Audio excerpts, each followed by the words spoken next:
Welcome to Noir Alley. I'm your host, Eddie Muller. To commemorate the Easter holiday, I'm presenting a film about a journalist who takes a daring risk to expose the dangers of capital punishment. The film is Beyond a Reasonable Doubt, released by RKO in 1956. No crucifixions in this one. By 1956 AD, we'd adopted the humane tactic of frying guilty folks with 2,000 volts of electricity. Now, this film is a prime example of one of my favorite subsets of the genre, the newspaper noir, in which a reporter stands in for the detective or insurance investigator familiar from so many crime pictures. The original screenplay is by Douglas Morrow, who'd won an Oscar for his first script, 1949's The Stratton Story. And his story is definitely original, revolving around a newspaper man who agrees to be framed for a murder he didn't commit, and then be sentenced to death, all an elaborate ploy on his publisher's part to prove the pitfalls of capital punishment. Now, there are plenty of twists and turns in Morrow's tidy 80-minute story, and either you'll be knocked out by the surprise finish or pulling your hair out at the preposterousness of it all. Beyond a Reasonable Doubt is also historically significant for being the last movie Fritz Lang directed in America. Lang came to this country in 1934 to continue his career free of Nazi oppression. During his 22 years in Hollywood, however, Lang rarely had the kind of freedom he enjoyed in Berlin before the rise of the Third Reich. He worked at every studio in town and burned bridges at all of them, his autocratic style often clashing with the autocracy of the studio system. By the mid-1950s, Lang had become a pariah, which is when producer Bert E. Friedlob snagged him for a two-picture deal. The first of those, While the City Sleeps, shown last year on Noir Alley, was also a newspaper noir and also starred Dana Andrews. Lang always expressed satisfaction with While the City Sleeps, in some interviews calling it his personal favorite among his American films. But Beyond a Reasonable Doubt was nothing but misery for him.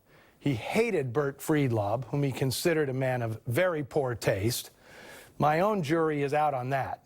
Friedlob had the good taste to marry Eleanor Parker and have 3 children with her, but then he blew that up by cheating on her. Now, while making this film, Lang and Friedlob were constantly at odds, especially when it came to the ending. But where Lang once would have fought tooth and nail to preserve his vision, this time he walked away, turning completion of the film over to his loyal editor, Gene Fowler Jr., and Lang never made another movie in America, although he did continue directing films in Germany for another few years. For Friedlob, however, this was the end of the line. He died soon after completing Beyond a Reasonable Doubt at only 49 years of age. There are critics who believe this is Lang's greatest American film, even though it lacks any trace of the visual dynamism for which he's known. Its admirers see the lack of artistic artifice as evidence of Lang's sincerity, his all-out commitment to Morrow's inventive script. The film's detractors, of which Lang himself was perhaps the most vocal, see it as a workmanlike job by a director running out of inspiration and energy. Now, I'll merely say that Fritz Lang was not the best judge of his own work. He couldn't separate the making of a film from the final product. His lack of autonomy, his distrust of the producer, his weariness at dealing with Dana Andrews' drinking, it all colored his feelings about this film. But then, co-star Joan Fontaine pretty much felt the same way, branding her collaborators false characters and describing the production as akin to acting in a dust storm. Now, if it seems like I've set the bar low on Beyond a Reasonable Doubt, that's not my intention. I'm only pointing out that the story behind the making of a film does not always correspond to what ends up on screen. Then again, sometimes the frayed seams show, which can make a film even more intriguing. You get to be the jury on this one. Featuring Sidney Blackmer, Arthur Franz, and in her breakout role, one-time Corrine Barbara Nichols, here is Beyond a Reasonable Doubt. People who haven't seen this film before are probably still picking their jaws up off the floor. Now, whether you bought the big twist or not, I give Douglas Morrow and the producers a lot of credit for going with an ending that is truly noir, one that spit in the eye of the prevailing happily ever after normalcy of the 1950s. By most accounts, Fritz Lang didn't try to reshape or rewrite the script as he liked to do in his halcyon days. But he did lock horns with producer Bert Friedlob over how far to go with the finish. Friedlob figured if they were doing a downbeat ending, why not go all the way?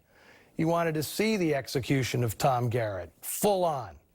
Maybe he was imagining something like the gas chamber ending of Double Indemnity, which never made it to the screen.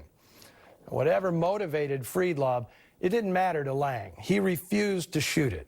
He thought showing Garrett strapped in the chair and the lever being pulled was vulgar. And rather than add it, Lang walked off the picture and dared Friedlob to direct it himself. It was the last decision Lang made on a Hollywood set. Fritz Lang was truly one of the giants of world cinema from the silent era into the 1960s. He's been represented on Noir Alley more than any other director, 7 times. And he could be on here 7 more times without a repeat.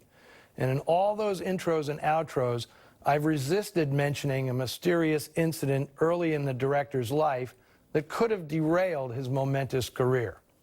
And I can't help but think that Beyond a Reasonable Doubt was a particularly difficult experience for Lang because of the ghosts this incident may have resurrected.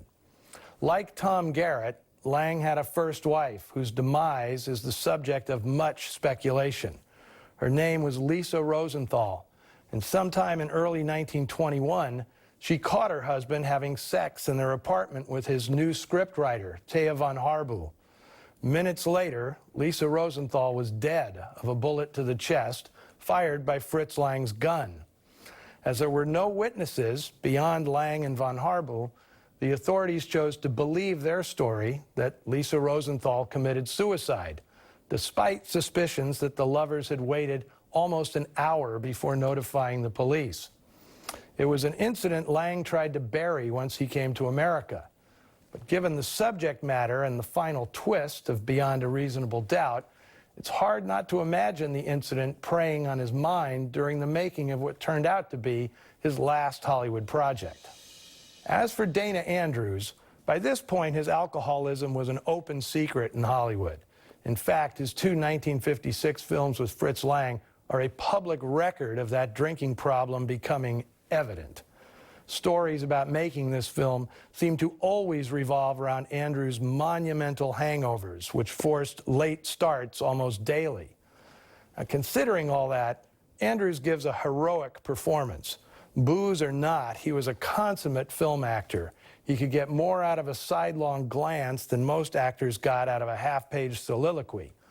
To really respect his performance, it's worth watching the film at least twice to appreciate the nuance he invests in his portrayal of Tom Garrett, especially once you know the film's big twist.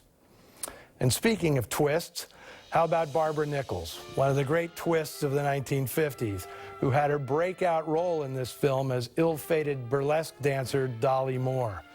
The role wasn't a stretch for her. She'd been a showgirl in her youth, although accounts differ as to whether burlesque was part of her act. Nichols always struck me as Judy Holliday's raunchier kid sister, an act she patented in films like Pal Joey, The Pajama Game, and perhaps most memorably, Sweet Smell of Success, where she played Rita, the cute and not-so-innocent cigarette girl who gets used by scheming Sidney Falco. Nichols was always one of the bright spots in any film she made, and it's a shame she didn't make more. After steady work on TV in the 60s and 70s, she passed way too early, at only 47, after making her last film, Wonton Ton, The Dog Who Saved Hollywood, in 1976. That'll do it for this week. Check us out on the Noir Alley Facebook page and Twitter feed. And just remember that anything you post there may end up being circumstantial evidence used against you in a court of law. So play nice.